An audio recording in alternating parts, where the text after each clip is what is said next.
Aí você falar em emprego, o desemprego enorme dentro de Parnamirim. Você sabe que nós temos um porto seco em Parnamirim, que são as transportadoras. Né? Por que nós temos tanta transportadora em Parnamirim? Em função da logística, né? da facilidade para a logística, para escoar a mercadoria. Para escoamento de produção, vinda da onde?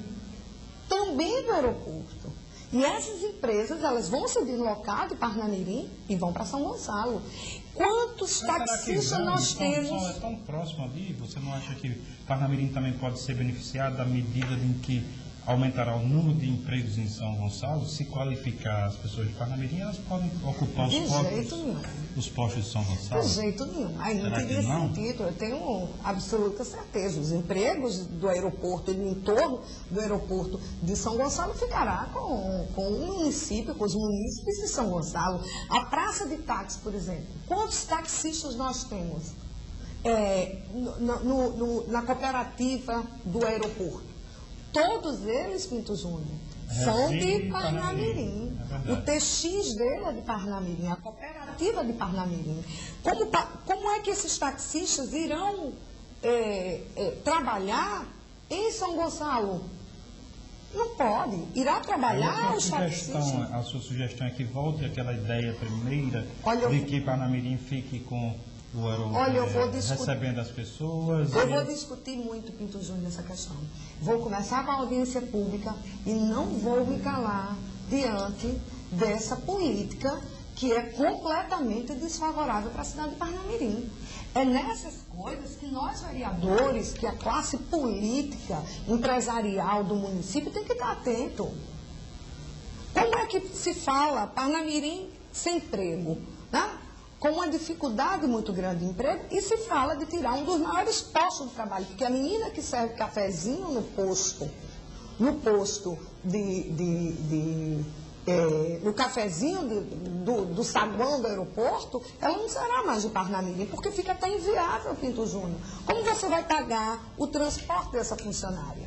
Então, essa questão que aí eu me surpreendo com a classe política norte rio-grandense, quando não se preocupa em momento nenhum com a cidade de Parnamirim. Você não acha que seria importante nesse momento se Parnamirim tivesse um deputado da cidade? Parnamirim não tem deputado estadual, não tem deputado federal, não tem nem suplente de nada, não tem secretário de Estado, não seria... Nesse caso, São Gonçalo tem pelo menos um deputado para falar pelo município na Assembleia. Já teve secretários, não é? Tem secretários adjuntos, tem deputados, e não se sabe até agora porque Parnamirim, o cidadão parnamirinense não se uniu para fazer um deputado representante realmente de Parnamirim. Né? Talvez seja porque não se fala de Parnamirim como se deve falar de Parnamirim, não é? Então, assim, essa falta de representatividade é primordial para a cidade de Parnamirim. É primordial. Mas quem seria essa pessoa a falar de Parnamirim? Sobre Parnamirim? Quem seria esse defensor de Parnamirim? Porque bandeiras há levantadas muitas, não é? Principalmente quando é época de eleição. E só. E só. Nós temos dificuldades aqui com escola de segundo grau, agora que saiu aquela primeira ali, a Santos Dumont, do aeroporto, da base. O governo Aguinaldo Alves, que foram 8 anos, não existiu escola de segundo grau. Nenhuma. O litoral não tem. Nova Parnamirim, que é muito maior do que vários municípios, mais de 80% dos municípios do Rio Grande do Norte. Nova Parnamirim não tem uma escola de segundo grau. Agora, de 2 em 2 anos se discute a escola estadual em Nova Parnamirim. Sem, no entanto, essa escola nunca ter sido construída. Então, são essas questões. Aí, quando se fala assim, de emprego, nós, vereadores, temos que nos preocupar com isso. Não é? Não há emprego se não há investimento. Qual foi o investimento nos últimos anos na questão de infraestrutura de Parnamirim? O que Parnamirim cresceu Né? Como o Parnamirim cresceu? Se não fosse um município com o programa que teve de aceleração que teve nessa última, vamos dizer, nessa década de Agnello, o que iria acontecer? Como é que estaria Parnamirim? Provavelmente Parnamirim já teria desaparecido do mapa. Menos, né, vereador? Não chegaria tanto. Não, mas seria um lugar de passagem, digamos assim. Né? Seria um lugar de passagem. Em relação à segurança, é uma questão complicada em Parnamirim. Pelas manchetes e pelo que a gente ouve falar de forma continuada, até a questão da segurança é grave em Parnamirim, não é, vereadora? Muito grave, muito grave. Parnamirim está com índice de violência praticável. E o pior, não é só Parnamirim, mas a região metropolitana de Parnamirim, a região metropolitana de Natal, né? Os municípios de São Gonçalo têm um índice muito grande. Parnamirim está altíssimo, mas a gente não vê assim, medidas concretas por parte do governo, uma ação. Por que falar, sabe? Eu acho que falar, a gente já está cheia, tanto falação.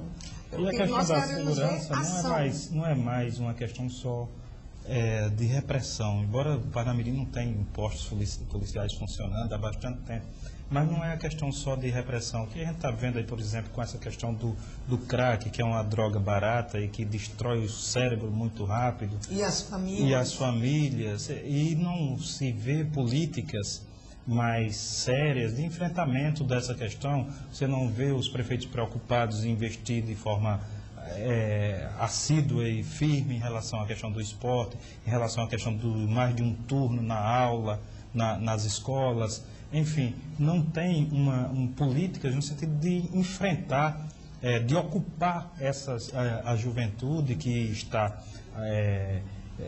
está sendo absorvida, influenciada pela essa questão do crack, no sentido de ocupá-los, de dar uma ocupação, de dar-lhes uma profissão, de pelo menos colocá-los para cansar, para jogar bola, para jogar vôlei, sei lá, para praticar coisas saudáveis, envolver em projetos saudáveis. Isso é uma coisa grave. Eu acho que os gestores deveriam, e vocês vereadores também, prestar assim, mais atenção e discutir mais o enfrentamento, porque a cocaína, a maconha, outras drogas, elas são um pouco caras, então elas já ficam seletivas. Mas ela só seleciona o tipo do drogado. Do drogado, né? Mas no caso do crack, ele é democrático, porque ele é barato, e arrasador. Olha, Pinto, a questão da violência é uma questão de enfrentamento, mas para que haja esse enfrentamento, eu só acredito quando eu vi nascer uma política nacional de segurança pública. Né? Os municípios sós não vão dar conta, os estados também não. Né? Então, quanto é que nós temos de orçamento anual pelo governo federal para a segurança pública? Né? Não se debate isso. Né? Se joga para os estados para o município e vai nessa bola de neve. Né? As drogas tomando conta, porque as pessoas têm ocupação também. Né? As crianças têm que mudar até o modelo educacional. Nós agora elaboramos um projeto de lei, né, de ensino em tempo integral nos centros infantis, né, para que essa criança ela fique pelo menos 8 horas dentro de uma escola, dentro da creche.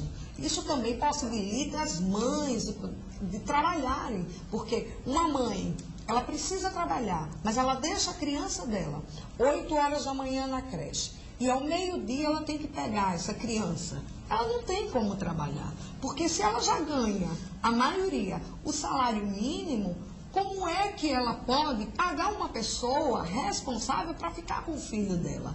E isso ela deixa o filho dela onde? Em casa. Na casa da avó. Na casa da avó. Suscetível a todo tipo de amizade, né? De de aprender coisas perniciosas, né? E sem aproveitar esse tempo para aprender e para brincar de forma saudável.